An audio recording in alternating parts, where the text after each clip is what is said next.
Yesu ashimwe cyane bene data, nongeye kubasuhuza mu izina ry'umwami wacu Yesu Kristo. Mbahaye ikaze muri aka kanya kuko njya kuganira ku ijambo ry'Imana. Reka tubanze twubahe Imana, duhuze imitima, dusenge. Data, mu izina rya Yesu tuguhaye icyubahiro. Mwami, nguhaye icyubahiro kubw'uyu mwanya mwiza waturemeye, tubonye ubwa mbere kandi tutazongera kubona ukundi. Icyubahiro n'ikuzo bikomeze kuba ibyawe. Mwami, rero nguhaye ikaze muri uyu mwanya, ubwami bwawe buze.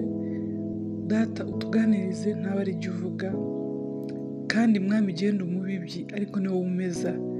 Reka rero imbuto ngiye kubiba, Data, ugiye kunyuza ku munwa wanjye, habasha kugira abayiryaho Data, ndetse izere ibifite umumaro mu izina rya Yesu Kristo. Nguhaye ikaze rero, ubane natwe, amen. Reka tubanze dusome ijambo ry'Imana riri muri Yesaya ibice 55 umurongo wa 6. Amen. Haravuga ngo nimushake Uwiteka bigishoboka ko abonwa, nimumwambaze akiri bugufi. Haleluya. Ngo nimushake Uwiteka bigishoboka ko abonwa, nimumwambaze akiri bugufi. Amen. Bene data, iri jambo urisomye ukaritekerezaho, rirasobanura neza ko hari igihe Uwiteka azaba atagishobora kubonwa. Azaba hari igihe kizagera umuntu akamushaka ariko ntabashe kumubona. Amen. Iyo minsi azaba ari iminsi y'ingumi, kumva ijambo ry'Imana, guhura na bene data mugahimbaza cyangwa se mugafashanya cyangwa mugatyazanya. Ni ukuvuga ngo hari igihe kizagera bibe bitagishoboka ko abonwa. Amen. Umurongo wa 7 haravuga ngo umunyabyaha nareke ingeso ze, ukiranirwa areke ibyo yibwira, agarukira Uwiteka nawe aramugirira ibambe. Agarukira Imana yacu kuko izamubabarira rwose pe. Yesu ashimwe cyane. Mu by'ukuri muri iyi minsi sinzi impamvu ndajya kubwiriza ahantu, najya kuganira n'abantu ku ijambo ry'Imana, still hakaza izi mpuguro zo kuba maso, zo gushaka Uwiteka. Haleluya. Bene data, iki nicyo gihe, niko gahe nabwo gato cyangwa se niko kanya duhawe ko kongera gushaka Uwiteka, ko kongera kwegereza Uwiteka. Amen. Ubu tuvugana ntabwo dushobora kubonana, ntabwo dushobora guhura ngo duhoberane nka kera uko twahoberanaga, ngo dutyazanye. Njya nibuka kera twajyaga dufata iminsi yo gusenga, mugafata umwanya mukamara nk'amasaha 4 mwinginga, muhimbaza, muramya. Kandi uko byakorwaga niko twarushagaho gutyazanya, kujya kumva ukuntu umuntu hari atangiye guhanura, undi atangiye kuvuga indimi nshya, undi atangiye gufashwa, gutyo uko abakristo bakomeza gutyazanya, hakazamo gukura, hakazamo guhishurirwa, hakazamo mbese tugatyazanya. Amen. Ariko noneho ubu ngubu aho ibihe bigeze ni ugushaka Uwiteka bigishoboka ko abonwa. Amen. Yesu ashimwe cyane. None se bene data, mushaka kumbwira ngo kubera ko insengero zifunze, ubwo ngubwo natwe turafunze? Ese indimi zacu zirafunze? Amatwi yacu arafunze? Amen. Amaso yacu arafunze? Kuko ibiba byose turabibona, ibintu biduca mu matwi, impuha kera hari indirimbo twajyaga turirimba muri Sunday school, yajyaga ivuga ngo ishyanga rizatera irindi shyanga, ngo inkuru mbi izasimbura iyindi, ngo abantu bazapfa, abantu bazarira ntawe ubahoza. Amen. Yesu ashimwe cyane. Mu by'ukuri hari twajyaga twumva kera, ukumva ni nk'imigani, tugasoma Bibiliya, abapastors bakadusomera Bibiliya, bakatwigisha, ariko ukumva ni ibintu by'imigani.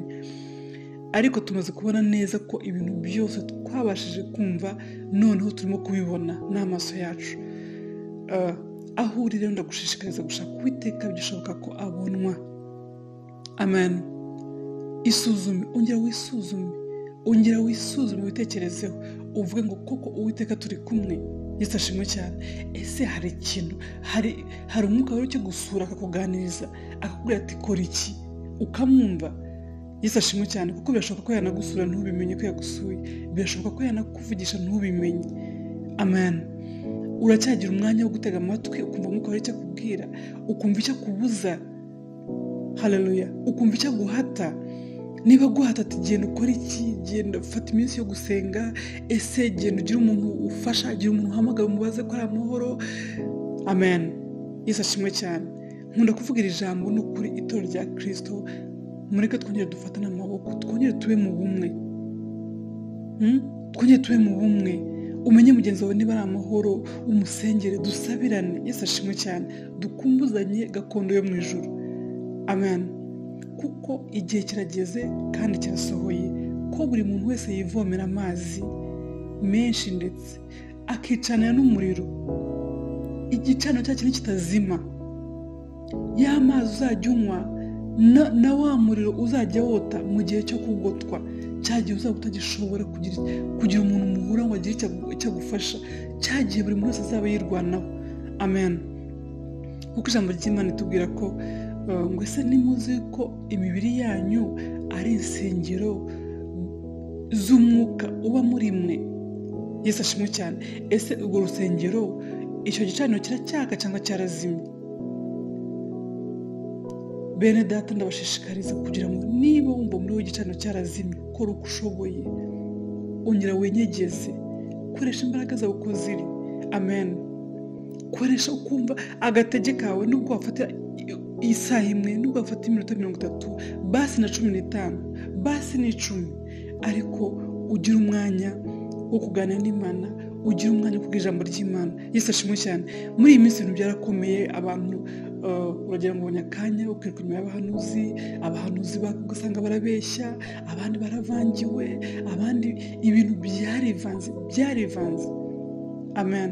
Ni ukuvuga ngo urukungu rwivanze n'amasaka, ariko wowe nkawe wiyizi mu mutima wawe, kuko burya umuntu amenya mu mutima we kurusha ibyo abandi bose hanze. Umuntu ashobora kuzana akabwiriza pe, mugafashwa, mukuzura umwuka wera, Imana igakora imirimo n'ibitangaza, ariko mu by'ukuri we akaba yiyizi neza mu mutima we ko ibyo avuga atabikora. Amen. Akaba abizi pe ko ibyo avuga atabikora, akaba abizi ko abeshya. Yesu ashimwe cyane. Ariko wowe urimo kunyumva, wumva uhamanya n'umutima wawe kuko igicaniro cyawe kiraka. Yesu ashimwe cyane. Reka dukuremo ibintu byose byabuze igicaniro cy'Imana kwaka, ibintu byose wumva byazimya umuriro wa Kristo muri twebwe, ibintu byose wumva byazimya impano yawe. Amen. Ese aho murakibuka guhamya? Yesu ashimwe cyane. Aho uri urahamya, mu kazi kawe aho ukorera urahamya. Amen. Ushaka kudahamya mu buryo bwo kubwiriza, udashoboye kugenda mu byo kubwiriza, cyangwa se udashoboye ariko ingeso zawe, imigendere yawe, imivugire yawe ishobora guhamya. Yesu ashimwe cyane. Imirebere yawe ishobora guhamya, igahamya ko umukristo koko. Amen. Kandi kwitwa umukristo burya ni izina ngiye mfata nk'agaciro cyane. Kuvuga ngo uba waramaze guhindurirwa ubwoko, waragiye mu bwoko bwa Kristo, ukitwa umukristo. Yesu ashimwe cyane. Reka tujye ku murongo wa 8. Haravuga ngo erega ibyo nibwira si byo mwibwira, kandi inzira zanyu si zimwe n'izanjye, ni ku Uwiteka avuga. Nk'uko ijuru risumba isi, niko inzira zanjye zisumba izanyu, n'ibyo nibwira bisumba ibyo mwibwira. Amen. Ni ukuri Uwiteka ibyo twibwiraho ngo ntabwo ari kimwe n'ibyacu. Amen. Kuko ushobora gutekereza gato gusa, ushobora kugambira akantu keza kamwe ari gatoya, ariko kagakora ibinini, kakera binini, kakera imbuto nyinshi. Yesu ashimwe cyane. None se n'ibyo mbona ko ushobora kugenda ugatera nk'uruboga, cyangwa se ugatera nk'imbuto, ugatera ari urugemwe rumwe, ariko rukera kandi rukera imbuto nyinshi. Yesu ashimwe cyane. Kuko Uwiteka imigambi afite ni myinshi kuri twe, ngo ni myiza gusa, ntabwo ari mibi. Yesu ashimwe cyane. Ariko se turi tayari? Mu by'ukuri turi tayari? Mu by'ukuri aho uri ntabwo usinziriye, uri maso? Amen. Ese koko turi idini ishimwa n'Uwiteka, cyangwa ni ku rurimi gusa? Hano hanze ibintu biracika abagenzi, ibintu biracika. Abakozi b'Imana bagaragara, bazwi, baragera gutyo ukabona arasenyutse mu minota 2, ukabona ibintu byose birazambye, ukabona abantu baramwatatse. Amen. Ukaba wakwibwira uti yabeshyaga, cyangwa se ukaba wibwira uti n'ubundi yashushanyaga cyangwa iki, ariko umwanzi we ararasa. Yesu ashimwe cyane. Umwanzi ararasa, ntabwo aryama, ntabwo asinzira, igihe cyose aba ari tayari kuturasaho. Yesu ashimwe cyane. Ndakwinjiza aho uri, ongera ucane igicaniro cy'Uwiteka. Ihangane wongere wenyegeze, ihangane wongere wivomere amazi. Kuramo umutima bidafite umumaro, kura mu mutwe wawe bidafite umumaro. Amen. Noneho intwaro yindi kurusha izindi zose naguha, tangira gusoma ijambo ry'Imana, kuko mu by'ukuri ijambo ry'Imana iri ngiri tubona, Bibiliya, niwe muhanuzi w'ukuri, niwe mwigisha w'ukuri, niwe buri kintu cyose cyose. Amen. Fata umwanya usoma ijambo ry'Imana. Ufite amatsiko kuki? Ufite amatsiko ku Mwuka Wera. Ukeneye kumenya uko Umwuka Wera aganiriza umuntu. Ukeneye gutandukanya Mwuka Wera n'amarangamutima yawe. Ese ukeneye, amen, ukeneye kumenya ko wuzuye Mwuka Wera? Fata Bibiliya usome. Yesu ashimwe cyane. Ukeneye kumenya ko wera imbuto z'Umwuka Wera. Ese imbuto z'Umwuka Wera urazizi? Fata Bibiliya yawe uyisome. Yesu ashimwe cyane. Kuko Bibiliya ni umuhanuzi w'ukuri. Ese uzi akamaro ko gusenga?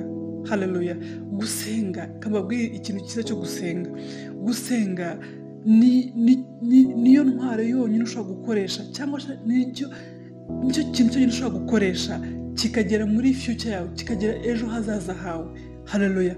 Wowe utarahagera, ijisho ryawe ritarabona ibizaba biriho icyo gihe, amatwi yawe atarumva ibizaba bivuga icyo gihe, umubiri wawe n'ingingo zose zikugeze zitari zabimenya ibizaba biriho icyo gihe, isengesho ryo rikagenda rikagerayo, rikahategura neza, rigaca inzira, rigaharura, rigatunganya, ukazahagera wemye.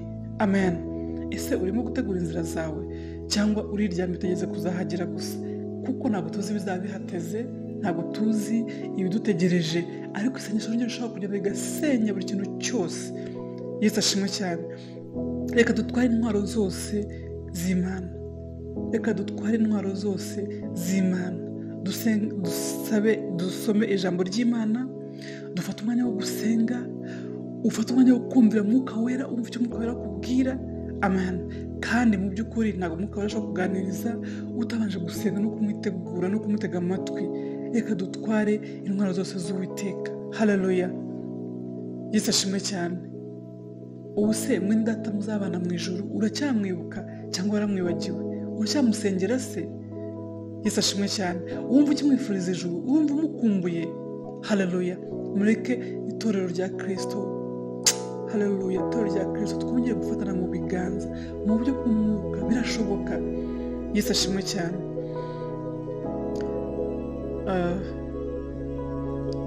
Hano muri Yesaya n'ubundi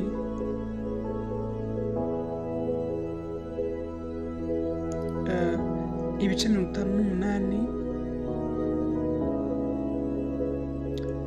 umurongo wa 6 haravuga ngo ahubwo kwiriza ubusa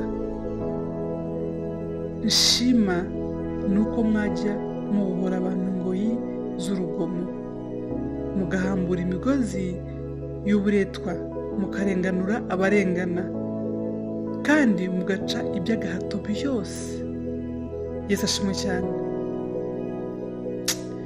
Hano umuntu agiye gusoma izi mbuto ni nyinshi mu by'ukuri, ariko nagushishikariza urimo kunyumva uyu munsi, ushobora gufata iki gitabo cya Yesaya nubwo wahera ku gice cya mbere, umurongo wa mbere, ukagikomeza cyose ukakirangiza. Ushobora kuvuga uti reka mfate igitabo cy'ibyakozwe n'intumwa. Yesu ashimwe cyane. Reka twitoze gusoma ijambo ry'Imana. Ugafata igitabo cy'ibyakozwe n'intumwa, niba ukavuga uti kangisome numve ibyakozwe n'intumwa ni ibiki ubundi, ukabisoma ukumva intwaro zose z'intumwa zakoresheje, cyangwa ukavuga uti nsome ibyahishuwe, ukamenya ngo ni ibiki. Yesu ashimwe cyane. Reka ne kubarambira, kuko gutega amatwi audio hari ukuntu bisa naho birambirana. Yesu abamugisha cyane. Shimira umubyeyi wacu uduha umwanya kugira ngo tuganireho, namwe itorero rya Kristo. Yesu abamugisha, Imana duhana umugisha. Dukomeze gusenga, dukomeze gusabirana, dukomeze gukundana mu buryo bw'umubiri n'ubwo mu mwuka, kugeza kuri wa munsi kandi ikiruta byose duhore twiteguye kuko tutazi umunsi n'igihe. Amen. Yesu abahe umugisha cyane.